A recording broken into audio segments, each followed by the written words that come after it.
नमस्कार दोस्तों, कैसे हो आप सब? I hope you all are good. और आज हम डिस्कस करेंगे टॉपिक 35 आउट ऑफ 40। तो हमने ऑलमोस्ट ऑलमोस्ट नहीं ऑल हमने 35 टॉपिक ऑलरेडी डिस्कस कर लिए और बहुत कम टॉपिक अब बचे हैं। 5 टॉपिक ही बचे हैं, उसके बाद ये सीरीज़ ख़त्म हो जाएगी। आई होप आप लोगों ने बहुत कुछ सीखा होगा इस सीरीज़ से, आपको पता चला होगा फॉर्मेट क्या होता है, प्रेज़ेंट कैसे करना है और कितने पेज में कितनी चीज़ें लिखनी है, क्या-क्या लिखनी है। तो मेरे अकॉर्डिंग तो आपके लिए बहुत बेनिफिशियल प्रूफ होगी भी आपके जब आप एग्ज़ाम में बैठोगे तब आपका माइंड उस टाइम पे वर्क करेगा, किस तरह से आपको लिखना है, किस तरह से आपको सोचना है। So all the best for that. Okay, चलो डिस्कस करते हैं। हमारे आज का टॉपिक है आर्ग्यूमेंट राइटिंग का, and that is child marriage continues to affect education outcomes. Okay, तो हमें बेसिकली बहुत सिंपल सा टॉपिक है ये, आपको लिखना है कि चाइल्ड मैरिज किस तरह से अभी भी एजुकेशन और जो हेल्थ है उसको इफेक्ट कर रहा है। चाहे मेल की हो चाहे फीमेल की हो, चाइल्ड मैरिज किस तरह से इफेक्ट कर रही है एजुकेशन को और हेल्थ को उन बच्चों की। क्योंकि चाइल्ड मैरिज का मतलब ये होता है कि अगर लड़की बेसिकली दोनों ही अगर 18 से नीचे हैं, लीगल एज में हम देखें तो जो शादी की लीगल एज होती है, गर्ल्स के लिए होती है 18 और बॉय के लिए होती है 21। This is the legal age of marriage. अगर उससे पहले आप शादी करते हो तो वो कंसिडर की जाती है illegal and child marriage is illegal in India. Okay, तो आपको बेसिकली ये कंसेप्ट समझना है। और आप अर्ली एज में शादी करने के आपको पता है कि कितने ज़्यादा डिसएडवांटेजेस होते हैं। बहुत रेयर ऐसे केसेस होते हैं कि जिसमें चाइल्ड मैरिज हो गई, उसके बाद इंसान बहुत ज़्यादा सक्सेसफुल भी हो गया, उसको हेल्थ इश्यूज भी नहीं हुए। ऑल्दो हमारा जो 1900 वाला टाइम था, अभी तो हम 2000 में है, बट 1900 वाला टाइम था, उस टाइम पे तो बहुत ज़्यादा चाइल्ड मैरिज होती थी, बहुत ही ज़्यादा होती थी।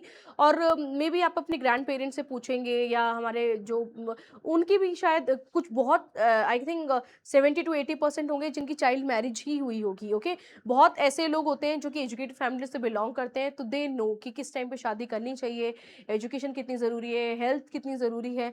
जब ये दोनों चीज़ें इंसान को समझ आ जाती है, देन दे अवॉइड कि चाइल्ड मैरिज नहीं होनी चाहिए। इवन हमारे जो इंडिया के कुछ सेक्शन हैं, राजस्थान हो गया, हरियाणा हो गया या गुजरात हो गया, बहुत ऐसे सेक्शन, इवन जो हमारे सदर्न स्टेट हैं उनमें भी अभी भी चाइल्ड मैरिज बहुत ज़्यादा प्रिविलेंट है।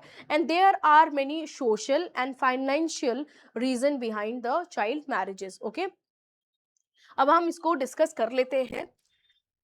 चैनल आपको सब्सक्राइब करना है because here you will get important updates and this is about the mapping book है ये हमारी। अभी Study Funda will launch this book and this would come in a new edition where you will get updated content के साथ आपको new map मिलेंगे। जितने भी अभी न्यू टेरिटरीज ऐड हुई है, कंट्रीज की बाउंड्रीज शफल हुई हैं, सब कुछ आपको यहाँ पर इस मैप में मिलेगा। एग्जाम फोकस्ड होंगी, एग्जाम फोकस में यूपीएससी के एग्जाम के साथ साथ यूपीएससी के एग्जाम जैसे सीएससी हो गया, सीएपीएफ हो गया या सीडीएस हो गया, इन सब के एग्जाम के लिए this book is beneficial. More over it is beneficial for SSC exam, SSC railway के एग्जाम्स हो गए। अभी तो सारे एग्जाम में मैपिंग से रिलेटेड क्वेश्चंस आने लग गए। इंडिया की मैपिंग हो गई, वर्ल्ड मैपिंग हो गई, जोग्राफिकल मैपिंग्स हो गई। तो it is very very important कि आपके पास एक ऐसी मैपिंग बुक हो जो कि इंटरेस्टिंग हो, हाइलाइटेड हो और जिसे पढ़ने में आपको बोरिंग ना लगे। तो वैसे ये सेम हमारी बुक है, इसका नाम ही फन इसीलिए रखा गया है because it is very very interesting. Okay, और आपको ये ऑलरेडी जो बुक है 15,000 इसकी कॉपीज ऑलरेडी सोल्ड आउट हो चुकी है। जो प्रीवियस एडिशंस थे वो, अब ये न्यू एडिशन आएगा, तो आप इसके बारे में सोच सकते हो because it is very very beneficial for you. And this is about online batch which is coming on 1st August. Online batch हमारा start हो रहा है and this would be foundation batch where you will get recorded lecture for paper 1. Paper 2 के लिए भी आपको lectures मिलेंगे। Paper 1 और पेपर 2 की PYQ बुकलेट आपको मिलेगी with updated question paper and solution of 2026 CAPF examination. उसके साथ साथ आपको हमारी हार्ड कॉपीज मिलेगी पेपर 1 की बुक, पेपर 1 में जितने भी सब्जेक्ट्स आते हैं उनके, और आपको टेस्ट सीरीज मिलेगी फॉर पेपर 1 और पेपर 2 जिसमें आपको इवैल्यूएशन, एक्सप्लेनेशन सब कुछ मिलेगा विद डिटेल्ड। लाइव डिस्कशन भी होगा, इसमें आपके डाउट सेशंस भी लिए जाएंगे, मेंटरशिप प्रोग्राम आपको मिलेगा, प्लस आपको जो मैंने बताया कि आपको मैपिंग बुक भी इसके साथ मिलेगी और इसके बाद अगर आप परचेज करते हैं you will get one surprise, okay. And इसमें आपकी जो संकल्प टेस्ट सीरीज है वो इंक्लूडेड नहीं है, अंतिम पग है वो इंक्लूडेड नहीं है, वो आपको अलग से लेना पड़ेगा क्योंकि वो हमारे जब एग्जाम पास आने वाला होता है तो हम जनवरी या फैब के आसपास वो स्टार्ट करते हैं, तो बहुत लेट है। अभी आपके पास जो टाइम बचा है कमिंग एग्जाम्स के लिए, लाइक सीडीएस हो गया, सीएपीएफ हो गया जो 2027 में आने वाला है, और सीडीएस तो हमारे साल में 2 बार आता है, तो आपके लिए कोर्स बहुत बहुत बेनिफिशियल होगा। आप हमारे ये जो व्हाट्सएप नंबर है ऑफिस के, इन पे जाके कांटेक्ट कर सकते हैं for more detail, okay. And this would be the batch 1 from August 1. Okay, so now we will discuss about child marriage continue to affect education and health outcome. तो child marriage एक बहुत serious concern है, especially for girls, and it's often it's often interrupt schooling, interrupt करता है, endangers health and limit choices, क्योंकि बहुत early age में आपकी शादी हो जाती है where you don't have understanding about कि क्या करना चाहिए क्या नहीं करना चाहिए, what is right and what is wrong, तो basically it limits the choice and weakened the future potential. Yes, क्योंकि एजुकेशन पूरी नहीं हो पा रही, आपकी हेल्थ कंडीशन अच्छी नहीं है, बहुत अर्ली एज में द गर्ल बिकम मदर, तो उस टाइम पे उनकी और हेल्थ कॉम्प्लिकेटेड हो जाती है, ओके। तो जो फ्यूचर पोटेंशियल, क्योंकि जब आपकी शादी जल्दी हुई तो उसके बाद अगर शादी हो जल्दी होने के बाद the girl become pregnant, and उसके बाद ये होता है कि फिर एजुकेशन के लिए टाइम कहाँ है, देन अगर वो बहुत ज़्यादा फिर उसको समझ आएगी after 21 22, then if she realise she want to continue studying, तब वो पॉसिबल है, और वो बहुत रेयर केसेस होते हैं जब इस तरह की चीज़ें होती है। अदरवाइज बहुत ज़्यादा ब्रेक लग जाता है, इंटरप्ट हो जाती है बहुत सारी सोशल इश्यूज, सोशल चीज़ें, तो फिर सारी चीज़ें अफेक्ट करती है हमारी चाइल्ड मैरिज से। This affect include early pregnancy, yes, early pregnancy, poor nutrition, reduced autonomy and lifetime of lost opportunities, okay। तो ये क्या होता है कि इससे जो आपकी ऑटोनॉमी, आपकी फ्रीडम भी चल जाती है, और आपकी लाइफ लॉन्ग जो अपॉर्चुनिटीज आपको मिल सकती थी अगर आप चाइल्ड मैरिज नहीं करते थे, तो वो भी आपकी लॉस्ट हो जाती है, ओके। आर्ग्यूमेंट इन फेवर में आपको लिखना है कि ये स्कूल, अभी क्या होता है जब शादी हो जाती है स्कूल ड्रॉप आउट्स होता है, फिर क्या होता है कि स्कूल ड्रॉप आउट्स इंक्रीज हो जाते हैं। Early marriages often force girls to leave school, तो लिटरेसी लेवल रिड्यूस होता है, फ्यूचर अपॉर्चुनिटीज रिड्यूस हो जाती हैं। लिमिट हायर एजुकेशन, अगर उनकी शादी हुई है around when she is in 10th class, even ये बॉय के लिए भी होता है कि बॉयज़ के लिए होता है कि तब भी बॉयज़ के केसेस में वो कर पाते हैं, कंटिन्यू कर पाते हैं, फैमिली का सपोर्ट होता है। सम टाइम अर्ली मैरिजेस का रीज़न ये भी होता है, डाउरी भी होता है, ठीक है? और ये भी होता है फाइनेंशियल इश्यूज़ फैमिली की तरफ से, जो गर्ल्स की फैमिली होती है उनकी तरफ से। फिर ये भी असम्पशन्स है कि जैसे-जैसे टाइम बढ़ेगा वैसे-वैसे और ज़्यादा इन्फ्लेशन होगा, inflation would affect the cost of जो भी डेकोरेशन कॉस्ट होता है, फिर केटरिंग कॉस्ट होता है, बहुत सारी चीज़ें अफेक्ट होती है। तो ये सब मतलब वो मेंटालिटी होती है, माइंडसेट होता है जो लोग रूरल एरियाज़ में होते हैं, उसके बेसिस पे शादियाँ जल्दी हो जाती है। गर्ल्स के लिए तो बेसिक चीज़ें ये भी होती है कि सेफ्टी कंसर्न हो गया कि जितनी जल्दी हो सके शादी शादी कर दो।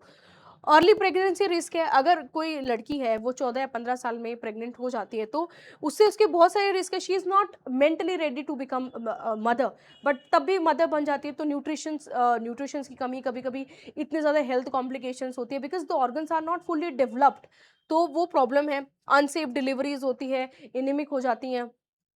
पुअर चाइल्ड, इवन मदर के साथ-साथ जो बच्चा होता है उनको भी इसकी जो इफेक्ट्स होते हैं वो देखने को मिलते हैं। Young mother and the children, जब मदर ही फुल्ली मेंटली प्रिपेयर्ड नहीं है तो फिर बच्चा होगा उसका क्या होगा? ठीक है? तो जो चिल्ड्रन होते हैं they also face higher level of malnutrition because she don't know क्या खिलाना है, किस तरह से टेक केयर करना है। फिर लो बर्थ वेट, ठीक है? तो जो बच्चा होता है उसका भी जो वेट होता है वो कम होता है। Cycle of poverty and dependency, अब क्या होता है कि जब एजुकेशन नहीं है, हेल्थ फैसिलिटीज़ प्रॉपर नहीं है, तो जो साइकिल होता है गरीबी का वो कंटिन्यूअस रहता है। Cycle of poverty and dependency it increases, and फिर वो उससे और ज़्यादा जो विशियस साइकिल होती है आपके कंडीशन की वो क्रिएट होती रहती है, ठीक है? तो ये भी एक रीज़न हो जाता है कि इंडिपेंडेंस लॉस्ट हो जाता है, सोशल मोबिलिटी आपकी लॉस्ट हो जाती है, आपकी फ्यूचर अपॉर्च्युनिटीज़ लॉस्ट हो जाती है।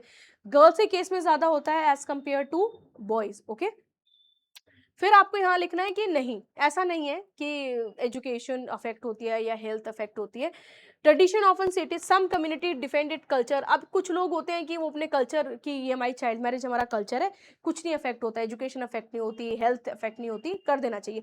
तो दिस इज ट्रेडिशनल। और ये मतलब अगर वैसे पर्सनल ओपिनियन लिए जाए तो नो वन सपोर्ट इट। जो भी एजुकेटेड क्लास है वो इसे सपोर्ट नहीं करते, बस कुछ कम्युनिटीज है that basically support child marriages. Okay, preserved security for girls. अब ये होता है कि फैमिली को होता है कि अगर हमने अर्ली शादी कर दी तो नाउ गर्ल को टैग मिल जाता है कि शी इज मैरिड, तो मेंटली और ऐसा लगता है कि चलो ठीक है, now she is safe, because ये हमारी she is no more the family's responsibility. अब वो इन लॉज की रिस्पॉन्सिबिलिटी हो गई या उनके हस्बैंड की रिस्पॉन्सिबिलिटीज हो गई। It's like transferring responsibility from one house to another house. Economic burden argument कि पुअर हाउस होल्ड होते हैं में see marriage as a way to reduce financial pressure. Yes, जितनी जल्दी शादी होगी उतनी जल्दी फाइनेंशियल प्रेशर क्रिएट कम होगा। Employment is not the priority.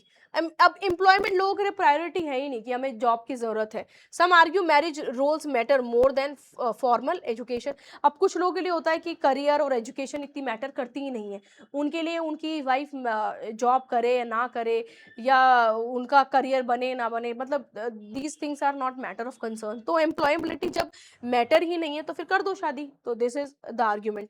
Health service can reduce harm. A health services can reduce harm. A few claim medical access can lesser health risk, thought it is not remove broader harm. And this point is very vague. I think you should remove this. ये मत लिखना, इसके अलावा जितने ही point है आप लिख सकते हो। ऑल्दो मतलब किस कोई चीज़ ऐसी होती है ना जो सोशल इविल है, उसको आप ऐसा हो कि डोमेस्टिक वायलेंस को मैं बोलूँ कि डोमेस्टिक वायलेंस के आपको पॉजिटिव और नेगेटिव लिखने हैं, तो आप नेगेटिव तो उसके बहुत सारे लिख दोगे, फिर क्या लिखोगे? पॉजिटिव वायलेंस का क्या नेगेटिव लिखोगे? सॉरी, डोमेस्टिक वायलेंस का आप क्या पॉजिटिव लिखोगे? कुछ नहीं लिखोगे ना। तो similarly applies to child marriage.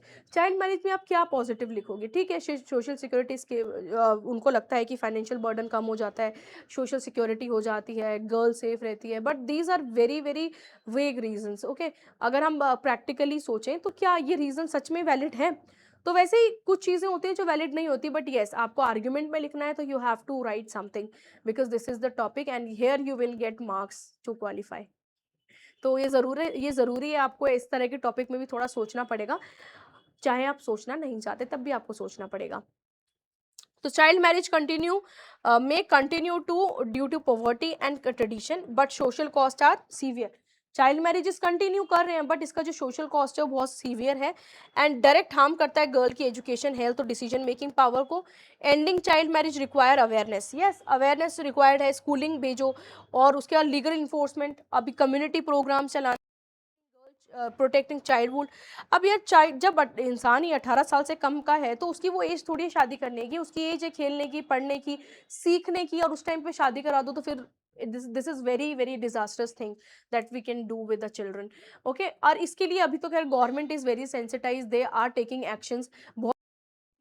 अगर गाँव पे कोई इस तरह का सम्मेलन करवा रहे हैं या ऐसे चाइल्ड मैरिजेस करा रहे हैं तो यस उनके खिलाफ एक्शन लिए जाते हैं। अगर कोई गवर्नमेंट सर्वेंट है उनकी फैमिली से तो उनको भी जॉब से टर्मिनेट कर दिया जाता है अगर इस तरह के केसेस वो पार्टिसिपेट होते हैं इस तरह के केसेस में। तो ठीक है, तो आपको लिखना है चाइल्ड मैरिजेस के ऊपर। अगर आपको इसके फैक्ट्स एंड फिगर कुछ दिखते हैं आप खुद भी सर्च कर सकते हो इसमें, इसकी case studies, and then you can write to support your argument. क्योंकि जब भी हम आर्ग्यूमेंट लिखते हैं तो उसमें सबसे बेसिक चीज होती है कि आप अपने आर्ग्यूमेंट को सपोर्ट कर पा रहे हो या नहीं कर पा रहे। Okay, so thank you so much. जय हिंद।